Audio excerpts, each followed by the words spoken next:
तो हेलो दोस्तों, welcome to रेसलुक। Pro wrestling से जुड़ी हुई सारी अपडेट्स पाने के लिए आप मेरे चैनल को सब्सक्राइब कर दीजिए। और इस वीडियो में हम बात करेंगे बहुत सारी न्यूज़ के बारे में, बहुत सारी अपडेट्स के बारे में। मैंने बहुत दिनों से वीडियो बनाई भी नहीं थी, तो आज मैं ये वीडियो बना रहा हूँ। बहुत सारी न्यूज़ दूंगा, बहुत सारी अपडेट्स दूंगा और बिल्कुल अप टू डेट कर दूंगा रेसलिंग न्यूज़ के हिसाब से। सबसे पहले बात करते हैं इस हफ्ते हुए स्मैकडाउन के एपिसोड के बारे में और उसकी व्यूअरशिप के बारे में। तो स्मैकडाउन की व्यूअरशिप पिछले हफ्ते थी 2.07 मिलियन व्यूअर्स और इस हफ्ते ये 15% बढ़ चुकी है और हो गई है 2.217 मिलियन व्यूअर्स। और शो पर हमारे ब्रॉन स्ट्रोमन भी थे, साथ ही साथ हमने ड्रू मैकिंटायर पे अटैक देखा था कैरियन क्रॉस का, जिनके अटैक से बात भी क्लियर हो गई है कि एक्सट्रीम रूल्स में इन दोनों का मैच होने वाला है। और साथ ही साथ हमने सोलो सिकोआ को ब्लड लाइन को ज्वाइन करते हुए देखा, जबकि पहले ऐसे रूमर्स थे कि क्लैश एट द कासल में सोलो सिकोआ की एक सिंगल खाली अपीयरेंस थी, बस और कुछ नहीं होने वाला। लेकिन अब क्लियर हो गया कि वो ब्लड लाइन को ज्वाइन करेंगे और इससे एक और बड़े मैच के स्पॉइलर भी बनते हैं। और यही सब फैक्टर हैं जिसकी वजह से स्मैकडाउन की व्यूअरशिप 2.2 मिलियन को क्रॉस कर चुकी है और मेरे हिसाब से 2.5 मिलियन को क्रॉस करेगी जब रेसलमेनिया सीजन शुरू होगा। और इस स्मैकडाउन के एपिसोड के बाद और ब्लड लाइन को ज्वाइन करा हमारे सोलो सिकोआ ने, उसके बाद एक रिएक्शन आता है एडब्ल्यू की तरफ से ब्लड लाइन को। जी हाँ, एडब्ल्यू की तरफ से।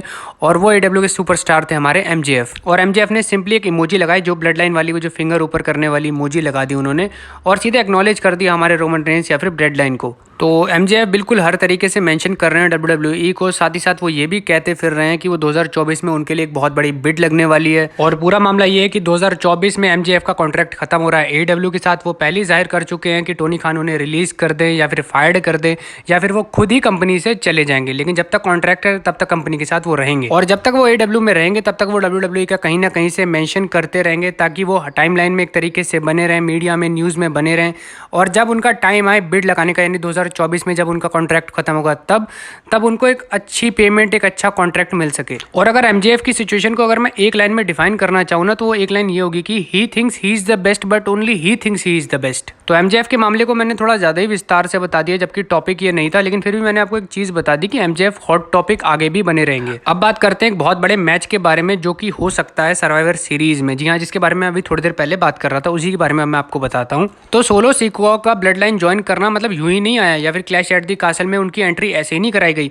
अगर मतलब इंटरफेरेंस से रोमन रेंस को जितवाना ही था तो कोई और भी जितवा सकता था। एग्जाम्पल के लिए ऊसोस या फिर सैमी ज़ेन। ऊसोस अपने ब्लड के लिए रोमन रेंस को बचा सकते थे या फिर सैमी ज़ेन अपनी क्रेडिबिलिटी दिखाने के लिए रोमन रेंस को बचा सकते थे। और सोलो सिकोआ के एंट्री करवाने का जो मेन पर्पस था वो ये था कि सर्वाइवर सीरीज में एक मैच बनाया जा सके, जिसमें एक तरफ होगी ब्लड लाइन पूरी, यानी ऊसोस, रोमन रेंस और हमारे सैमी ज़ेन और सोलो सिकोआ, यानी 5 बंदे, और दूसरी तरफ होगी एक ऐसे सुपरस्टार की टीम जो रोमन रेंस को यूनिवर्सल चैंपियनशिप के लिए चैलेंज करेगा, अनडिस्प्यूटेड यूनिवर्सल चैंपियनशिप के लिए। और वो सुपरस्टार अपनी एक 5 बंदों की टीम बनाएगा बेसिकली। और रूमर्स में जो सबसे पहला नाम चल रहा है वो है केविन ओवेंस का, और इसीलिए एक रॉ का सेगमेंट कराया गया था जहां पे सैमी ज़ेन, केविन ओवेंस और ऊसोस की इन्वॉल्वमेंट थी और क्लियर दिख रहा था कि केविन ओवेंस जो है वो अनडिस्प्यूटेड यूनिवर्सल चैंपियनशिप की तरफ जाना चाहते हैं। और ये मैच बनेगा कौन सा? तो ये बनेगा सर्वाइवर सीरीज का ट्रेडिशनल एलिमिनेशन मैच, जो कि 5-on-5 होता है। तो डब्ल्यूडब्ल्यूई के पास एक मौका है जहां पे ब्लड लाइन को, मतलब एक पूरी ब्लड लाइन की पूरी फैक्शन को 5-on-5 के मैच में डाला जा सकता है, अगर ब्रांड और ब्रांड वाली सिचुएशन नहीं बनती है तो। और अगर Kevin Owens undisputed universal championship की तरफ जाते हैं तो सर्वाइवर सीरीज में ऐसा कुछ नहीं होने वाला, मतलब चैंपियनशिप के लिए मैच नहीं होने वाला, ये मैं क्लियर कर दूं।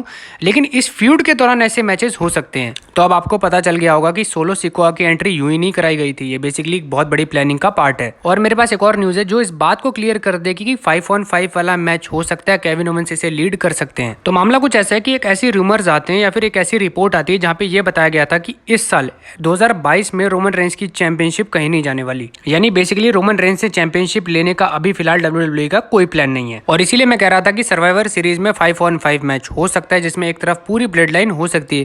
क्योंकि बेसिकली अगर आप रोमन रेंस से चैंपियनशिप लेने नहीं वाले तो फिर कुछ अलग ट्राई किया जा सकता है, और सर्वाइवर सीरीज से बेहतर आप ट्राई क्या कर सकते हो जहां पे आप पूरी ब्लड लाइन को एक पूरा मौका दोगे मैच में उतरने का। तो एक बहुत बड़े मैच की तैयारी हो रही है और साथ ही साथ रोमन रेंस की चैंपियनशिप इस साल तो कहीं नहीं जाने वाली। अब बात करते हैं एलीट के बारे में, यानी एक फैक्शन के बारे में जो एडब्ल्यू में इस समय एक्टिव है और जिनके मेंबर्स हैं केनी ओमेगा और यंग बक्स। और ये वही एलीट ग्रुप है जिसने सीएम पंक के साथ बहुत तगड़ी हाथापाई कर दी थी, मारामारी हो गई थी इनकी आपस में, और जिसकी वजह से ये सस्पेंड भी हो गए थे और इनको अपनी चैंपियनशिप को वैकेट करना पड़ा था या रिलिंक्विश करना पड़ा था। और इस समय एलीट सस्पेंड भी है। तो अब खबर ये है कि एलीट ने कुछ एक बंदा भेजा था डब्ल्यूडब्ल्यूई में जो कि इनके बारे में बात कर पाए या नेगोशिएशन कर पाए या पॉसिबिलिटीज़ का पता लगा पाए कि डब्ल्यू ने लेना चाहती है, क्या कॉन्ट्रैक्ट हो सकता है या फिर क्या पेमेंट हो सकती है। तो जो मैं आपको कहता था ना कि डब्ल्यू में एक मैसेज सेंडिंग का काम हो रहा है या फिर नए जो सुपरस्टार आ रहे हैं उनको एक अच्छी बुकिंग मिल रही है, जिसकी वजह से एक मैसेज जा रहा है बाहर के सुपरस्टार्स में कि डब्ल्यू के पास अपॉर्चुनिटी है आप सबके लिए। और वही चीज़ आप सबको दिख रही होगी कि मेलिका ब्लैक को रिलीज़ मांगा और उन्होंने मिल गया, जबकि वो कंडीशनल रिलीज था, यानी बहुत सारी उसमें कंडीशंस थी, लेकिन उसके बावजूद उन्होंने एक्सेप्ट कर लिया उस रिलीज को। और अब सेम चीज़ यहाँ पे केनी ओमेगा या फिर यंग बक्स यानी हमारी पूरी एलीट की टीम भी करना चाहती है। और ये कोई रूमर्स नहीं है, ये पूरी तरह से कंफर्म न्यूज़ है। तो देखते हैं कि केनी ओमेगा या फिर यंग बक्स या फिर पूरी एलीट की टीम, उस वैसे एक चीज़ बताऊँ आपको, एलीट की टीम में हमारे कोडी रोड्स भी हुआ करते थे जो अब डब्ल्यू में है इस समय। और एलीट का ध्यान कोडी रोड्स की तरफ भी जाता होगा, उनकी परफॉर्मेंस की तरफ भी जाता होगा और उनकी बुकिंग की तरफ भी जाता होगा। I am damn sure about that. और एक और चीज़ भी है कि AEW से निकलने का कीड़ा सिर्फ यंग बक्स या मेलिका ब्लैक या फिर हमारे केनी ओमेगा तक नहीं है, ये बहुत बड़ा फैला हुआ एक चीज़ है, एक वायरस की तरह है, जो कि मुझे लग रहा है AEW को बहुत बुरे तरीके से हर्ट करने वाला है। तो देखते हैं आगे क्या होता है। अब बात करते हैं रोमन रेंस के अगले अपोनेंट के बारे में। जी हाँ, अगले अपोनेंट के बारे में, जो कि एक इंडियन है। जी हाँ, इंडियन भी है और क्रिकेट का एक बहुत बड़ा लेजेंड भी है। तो आपको बिल्कुल मुद्दे की बात क्लियर कर देता हूँ। तो पॉल हेमन ने अपने इंस्टाग्राम स्टोरी पे एक फोटो डाली हुई है, जिसमें एक तरफ है हमारे पॉल हेमन ट्राइबल चीफ के साथ और सामने है हमारे MS धोनी। और इसमें एक आर्टिकल का स्क्रीनशॉट भी है जहाँ पे पॉल हेमन से ये पूछा गया था कि क्या आप रॉयल्टी लोगे उनके कैच फ्रेज को यूज करने का क्रिकेट वर्ड में। तो मामला कुछ ऐसा था कि 2019 में चैंपियंस ट्रॉफी चल रही थी, इंग्लैंड में ऑस्ट्रेलिया के साथ इंडिया का मैच था और MS धोनी ने फिनिश किया था मैच को, जिसके बाद ICC के जो वर्ल्ड कप वाला जो ट्विटर अकाउंट है वहां से एक फोटो लगाई गई थी MS धोनी की, और जिसमें लिखा हुआ था कि ईट स्लीप फिनिश रिपीट, यानी बेसिकली वही कैच फ्रेज है जो पॉल हेमन ब्रॉक लेसनर के लिए यूज किया करते थे। और इसके ऊपर ट्विटर पे ही रिप्लाई आया था हमारे पॉल हेमन का, उन्होंने रॉयल्टी मांग ली ICC से उनके कैच फ्रेज को यूज करने के लिए।